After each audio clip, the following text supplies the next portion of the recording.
بسم اللہ الرحمن الرحیم۔ السلام علیکم ناظرین، میں عرفان مجید اور آپ دیکھ رہے ہیں ہمارا ڈیجیٹل میڈیا۔ ناظرین، ہم نے کوآپریٹو ادارے کے اوپر بہت ساری ویڈیوز پہلے بھی بنائی ہیں اور جو اپڈیٹس ہوتی ہیں کوآپریٹو میں آپ کے ساتھ ہمیشہ شیئر کرتے رہتے ہیں، اور آج ہمارا جو موضوع ہے وہ خاص طور پہ ہم federal employees cooperative housing society جس کے پروجیکٹ ہیں کرنگ ٹاؤن، جناح گارڈن 1 اور جناح گارڈن 2۔ تو آج اس موضوع کے اوپر جو بات کرنے کے لیے ہم نے اپنے اسٹوڈیو میں دعوت دی ہے چودھری صفدر حسین سائی صاحب کو۔ سب سے پہلے تو میں ان کو اپنے اسٹوڈیو میں ویلکم کرتا ہوں۔ سر، بہت شکریہ آپ نے ہمیں جوائن کیا اور آج ہمیں ٹائم دیا۔ السلام علیکم سر۔ وعلیکم السلام، بہت مہربانی جناب عرفان مجید صاحب آپ کی کہ آپ نے مجھے بلایا، یہ میری حوصلہ افزائی کی ہے، عزت افزائی کی ہے، میں آپ کا اسپیشل تھینکس۔ چودھری صفدر حسین سائی صاحب، آج کل جو جناح گارڈن کے جو معاملات ہیں وہ ہم جس ادارے میں بھی جائیں، جس کٹہرے میں بھی جائیں، جہاں پہ بھی ہم لوگوں میں بات کریں، پبلک میں بات کریں، تو ایک عجیب و غریب قسم کی صورتحال بنی ہوئی ہے، اور ایک ناظرین میں اور جو سامعین ہیں، جو لوگوں میں ایک اضطراب پایا جا رہا ہے کہ جو موجودہ مینجمنٹ کمیٹی ہے ان کا ٹینیور ختم ہو چکا ہے۔ تو اس کے بارے میں ہمارے ناظرین کو بتائیے گا۔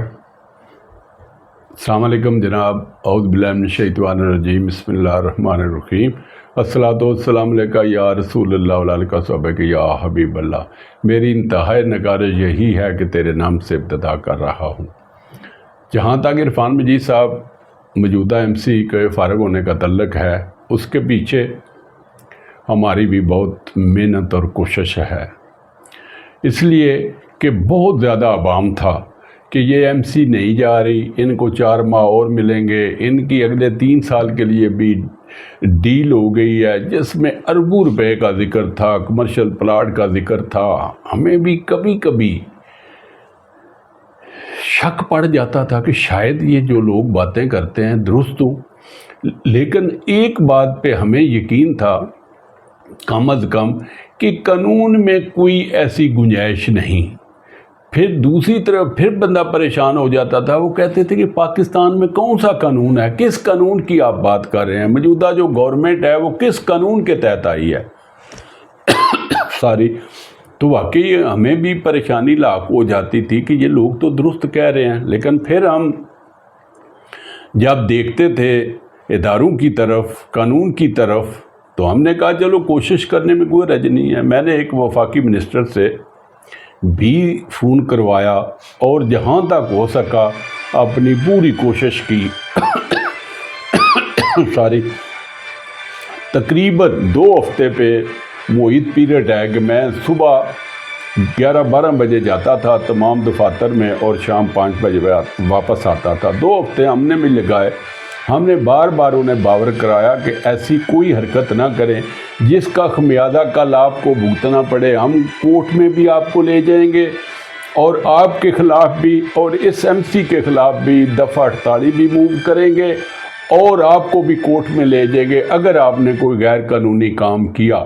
انہوں نے کہا کہ جی سائی صاحب یہ تمام افواہیں ہیں، ہم آپ سے بالکل برملا اس بات کا اعتراف بھی کرتے ہیں، وعدہ بھی کرتے ہیں کہ قانون میں کوئی ایسی گنجائش ہی نہیں، یہ تمام معاملات نوٹیفکیشن ٹو نوٹیفکیشن ہیں۔ ہاں، ان کی اپنی مرضی ہے، وہ جو مرضی وہاں پہ کرتے رہیں، لوگوں سے کو ورگلاتے رہیں، ہم ان کے پابند نہیں ہیں، ہم قانون کے پابند ہیں۔ ہاں، کورٹ کی طرف سے کوئی بھی ایسی ہدایات آتی ہیں، کوئی ڈائریکشن آتی ہیں تو پھر آپ کو بتا دیا جائے گا، لیکن قانون میں بھی کوئی ایسی پروویژن ہے ہی نہیں ہے کہ مختلف دوستوں سے بھی بات ہوئی، وکلاء سے بھی بات ہوئی، مختلف جو سوسائٹیز میں ہمارے دوست رہ چکے ہیں ایم سی میں ان سے بھی بات ہوئی، انہوں نے کہا جی قانون میں کوئی ایسی پروویژن نہیں ہے۔ چودھری صاحب، جیسے کہ مارکیٹ میں ایک اور بات بھی بڑی گردش کر رہی ہے کہ یہ جو موجودہ مینجمنٹ کمیٹی ہے انہوں نے کوئی لوور کورٹ سے کوئی اسٹے کی باتیں ہو رہی ہیں۔ اس کے بارے میں بھی ہماری وہ جو خاتون ہیں جو ان کی انچارج ہیں اپنا کوآپریٹو کی، رابعہ، غالباً رابعہ اور انگزیب ان کا نام ہے، ان سے بھی بڑی تفصیلی میری ملاقات ہوئی تقریباً 15 منٹ سے۔ انہوں نے فرمایا کہ لوئر کورٹ کا کوئی اسٹے